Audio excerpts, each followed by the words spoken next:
మనకు భగవంతుడు ఒక మాట చెప్తాడు, అభ్యాస వైరాగ్యము చేసుకోవాలని. Keep on practising and disconnect. రిజల్ట్తో నాకు సంబంధమే లేదు బస్, నేను ఆడుతున్నా గట్టిగా బస్. This is the wonderful mind set.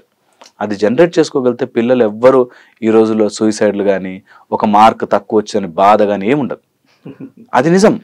నేను ఇందాక అన్నట్టుగా బ్యాక్ బెంచరా ఫ్రంట్ బెంచరా అనే డిస్కషన్ వచ్చినప్పుడు నిజంగా చదువుకునే పిల్లాడు నేను ఈ ఇయర్ రాలేదా, నెక్స్ట్ ఇయర్ కొట్టి చూపిస్తా చూడు అనే ఒక నాడు ఉంటుంది.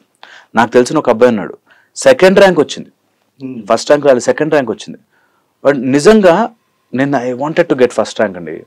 నేను నిజంగా ఐ ఫెల్ట్ బ్యాడ్ అన్నాడు. సెకండ్ ర్యాంక్ వచ్చిన బాధపడతావారా? కాదు, వాడంత ఏం పెట్టుకున్నాడు. ఆ జీల్కి చప్పట్లు పెట్టాలి మనంతా. ఒక అబ్బాయి ఇట్లా రన్నింగ్ రేస్లో ఓడిపోతే చాలా బాధపడిపోయి డల్ అయిపోయాడు. పేరెంట్స్ వెళ్ళినా బాధపడదు ఏం కాదు, కాన్సలేషన్ ప్రైజ్ ఇప్పిస్తాను. నో, ఒక 5 నిమిషాలు బాధపడ్డా వాడు గెలుస్తాడు, మళ్ళీ గుర్రంలో మారుతాడు, వాడు పరిగెడతాడు అనేది నన్ను నేర్పించగలగాలి.